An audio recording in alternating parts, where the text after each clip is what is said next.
नमस्कार दोस्तों, स्वागत है आप सभी का हिंदी की इस क्लास में, जिसमें हम हिंदी व्याकरण के महत्वपूर्ण प्रश्नों को करेंगे जो आने वाले सभी एग्जाम के लिए महत्वपूर्ण होंगे। तो चलिए शुरू करते हैं पहले प्रश्न से। बताएंगे इस प्रश्न का सही उत्तर क्या होगा। प्रश्न है कि निश्चयवाचक सर्वनाम कौन सा है। निश्चयवाचक सर्वनाम इनमें से कौन सा है। क्या, कौन, कुछ, यह। तो बताएंगे क्या हो जाएगा सही उत्तर। तो क्या, क्या, कौन, कुछ, ये सभी अनिश्चित हैं। क्या है, अनिश्चित है। कौन यहाँ पर प्रश्नवाचक हो जाएगा, कुछ अनिश्चयवाचक हो जाएगा, लेकिन यह क्या है, यह निश्चयवाचक सर्वनाम है। तो ऑप्शन डी इसका सही उत्तर हो जाएगा। अगला प्रश्न देखेंगे, इनमें से विकारी शब्द कौन सा है। इनमें से विकारी शब्द कौन सा है। इधर, हाथी, यहाँ, उधर।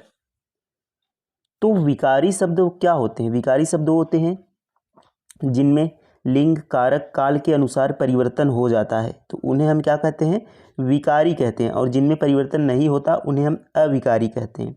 तो कोई भी लिंग, काल, कारक हो, इधर, यहाँ, उधर, इनमें कोई परिवर्तन नहीं होता। लेकिन हाथी का क्या हो जाएगा, लिंग के अनुसार हथनी हो जाएगा, तो इसमें परिवर्तन हो गया। तो ये क्या है, यह विकारी शब्द है कि यह परिवर्तन हो सकता है। तो बी हमारा इसका सही उत्तर हो जाएगा। विकारी शब्द कौन सा है, तो हाथी। बाकी सभी क्या है, अविकारी शब्द हैं, यानी इनमें लिंग, काल, कारक का कोई प्रभाव नहीं पड़ता। अगला प्रश्न है कि प्रत्येक शब्द में कौन सा उपसर्ग है। तो उपसर्ग, प्रत्यय, उपसर्ग मूल शब्द के आगे लगता है, प्रत्यय मूल शब्द के पीछे लगता है।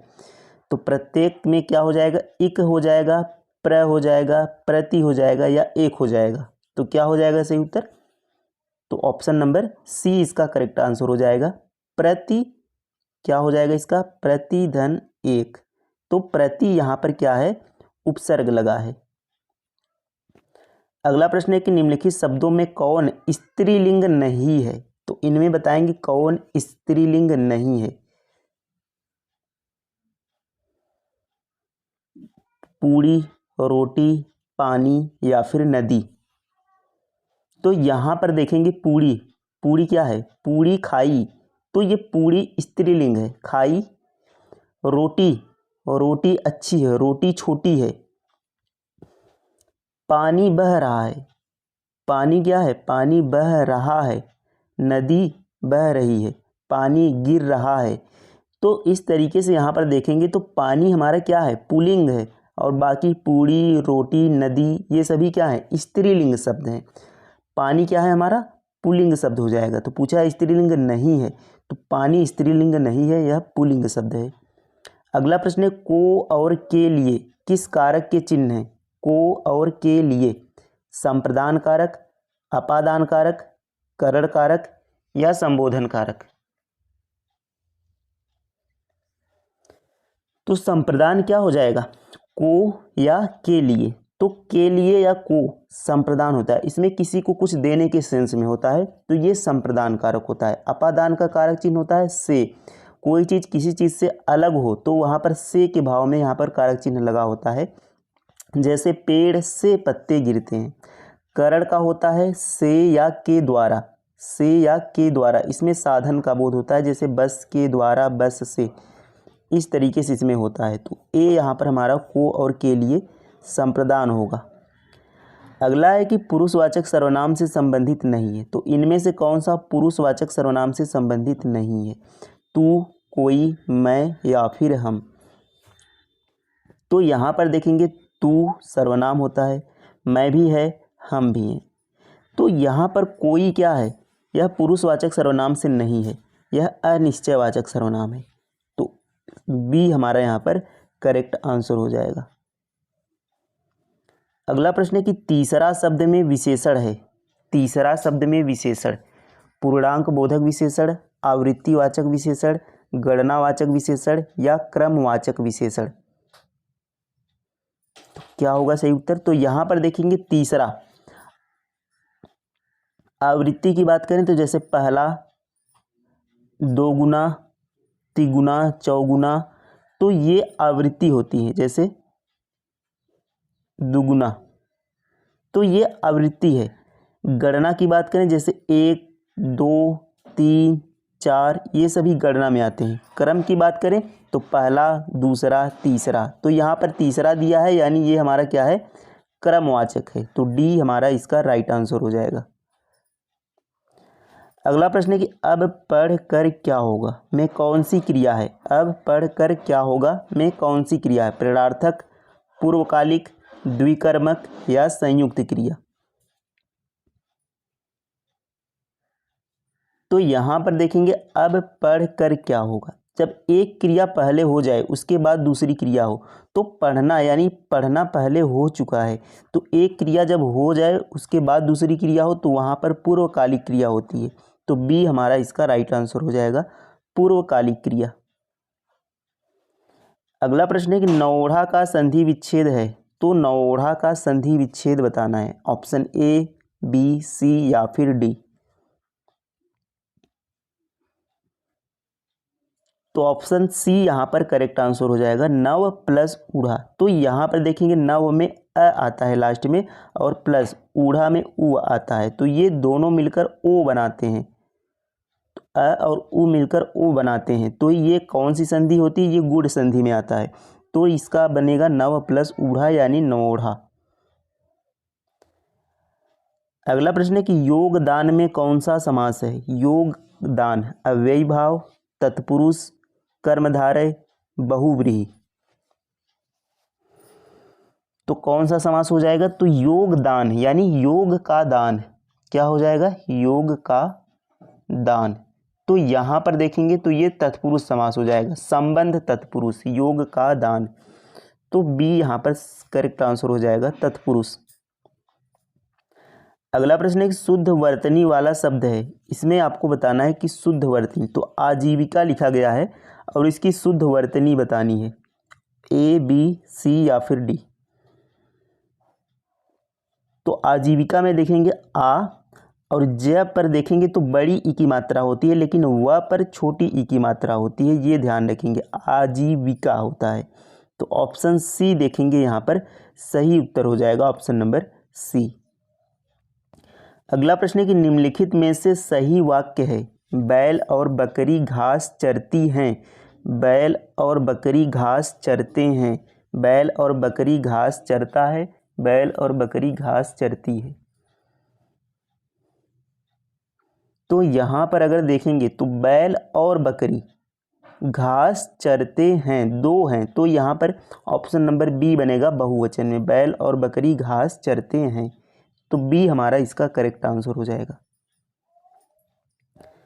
अगला प्रश्न है कि निम्न में शिव का पर्यायवाची शब्द नहीं है, तो शिव का पर्यायवाची इनमें से कौन सा नहीं है। महादेव, शंकर, पशुपति, चक्रपाणी। तो महादेव ये भी शिव का पर्यायवाची है, शंकर ये भी, पशुपति भी इन्हें कहते हैं, लेकिन चक्रपाणी भगवान शिव का पर्यायवाची नहीं है, ये विष्णु जी का है।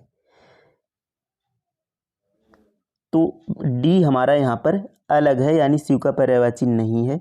तो ऑप्शन डी हमारा करेक्ट आंसर हो जाएगा। गौड़ का विलोम शब्द है, गौड़ का विलोम बताना है। मुख्य, ऊंचा, महान या फिर निकृष्ट। तो क्या हो जाएगा, तो गौड़ का विलोम क्या होगा, गौड़ का विलोम होगा मुख्य। ऑप्शन ए हमारा करेक्ट आंसर हो जाएगा, गौड़ का विलोम होता है मुख्य। अगला प्रश्न है कि बात वात शब्द युग्म का अर्थ क्या है। बात और वात, वचन कथन, वचन हवा, कथन पीछे, कथन तेज। तो बात का अर्थ क्या होता है, बात का अर्थ होता है वचन, लेकिन वात जो होता है ये हवा को कहते हैं। तो बी हमारा करेक्ट आंसर हो जाएगा, वचन और हवा। अगला प्रश्न है कि सूर्य डूबने के समय को क्या कहते हैं। सूर्य डूबने के समय को सूर्यास्त कहेंगे, सूर्योदय कहेंगे, पूर्वाह्न कहेंगे या अपराह्न कहेंगे।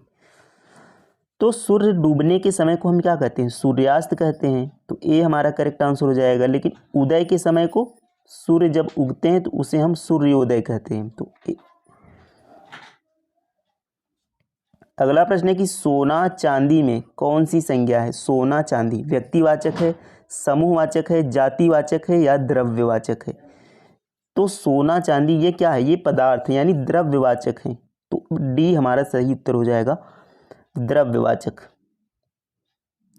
अगला प्रश्न है कि रवि पेड़ से गिरा में किस कारक का प्रयोग हुआ है? अधिकरण, संप्रदान, अपादान, करण कारक।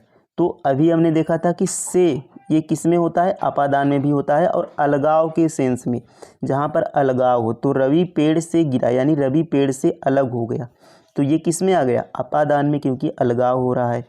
तो सी यहाँ पर हमारा राइट आंसर हो जाएगा। अधिकरण में क्या होता है? में होता है और पर होता है, में पर। अगला प्रश्न है कि सत्कार का विलोम शब्द है। सत्कार का विलोम उपेक्षा, तिरस्कार, अपमान या निरादर। तो सत्कार का विलोम क्या हो जाएगा? किसी का तिरस्कार करना। तो बी हमारा करेक्ट आंसर हो जाएगा। सत्कार का विलोम तिरस्कार हो जाएगा। अगला प्रश्न है कि हिंदी वर्णमाला में स्वरों की कुल संख्या कितनी है? 10, 11, 12 या फिर 13। तो स्वरों की संख्या ऑप्शन बी हमारा करेक्ट है, 11। स्वरों की संख्या कितनी होती है?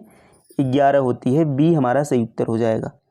अगला प्रश्न होगा कि क वर्ग का उच्चारण स्थान क्या है? क वर्ग का उच्चारण स्थान तालु से, ओष्ठ से, कंठ से या फिर दंत से।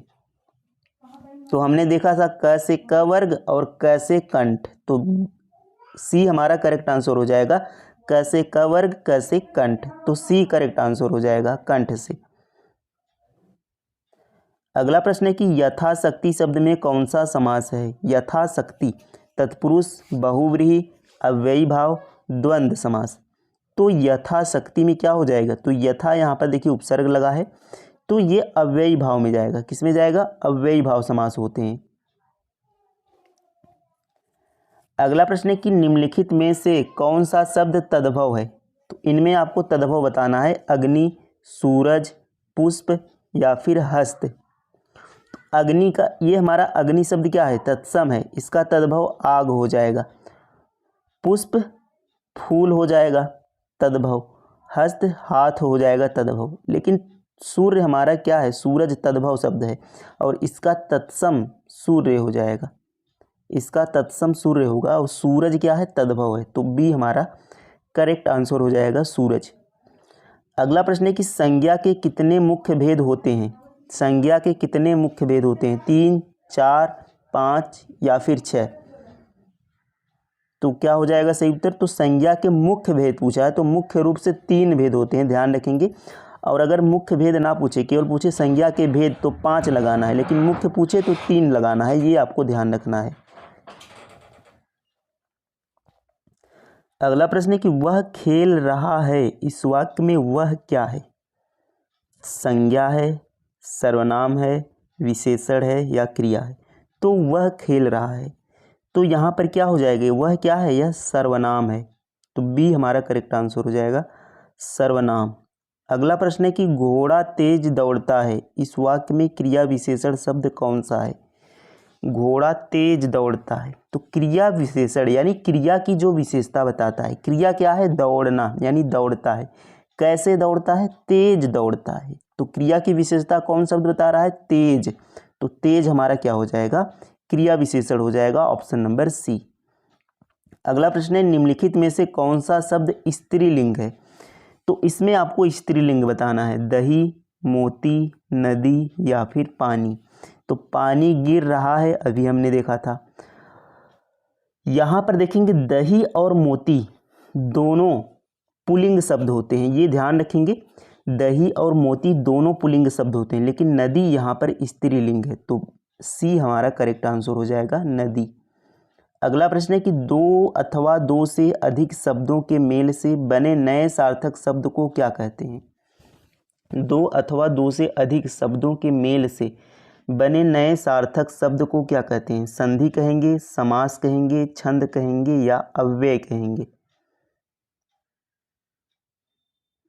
तो 2 अथवा 2 के अधिक शब्दों के मेल से बने सार्थक शब्द, ध्यान रखेंगे, जो सार्थक शब्द बनते हैं उन्हें हम समास कहते हैं। लेकिन जो विकार होता है, 2 या 2 से अधिक ध्वनियों के मेल से जो विकार होता है उन्हें हम संधि कहते हैं, और जो सार्थक शब्द बनते हैं उन्हें हम समास कहते हैं, ध्यान रखेंगे।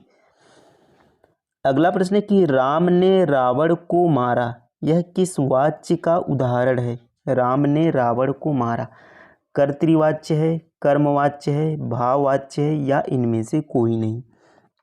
तो ध्यान रखेंगे वाच्य 3 प्रकार से होते हैं, कर्तृवाच्य, कर्मवाच्य और भाववाच्य। तो यहाँ पर जब कर्ता द्वारा कार्य किया जाए, जैसे राम ने रावण को मारा, तो यहाँ पर कर्तृवाच्य होगा। क्या होगा? कर्तृवाच्य। यदि यही होता कि राम के द्वारा रावण को मारा गया तो वहाँ पर कर्मवाच्य हो जाएगा। और जहाँ पर असमर्थता की, मुझसे चला नहीं जाता, तो वहाँ पर भाववाच्य हो जाएगा। ऐसे तरीके से। तो उम्मीद है ये सभी चीज़ें आपको समझ में आ गई होंगी। अगला प्रश्न देखेंगे।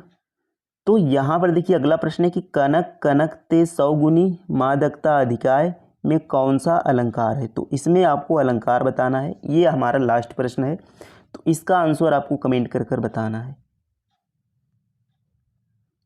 तो मिलेंगे अगली क्लास में। थैंक यू, धन्यवाद, जय हिंद।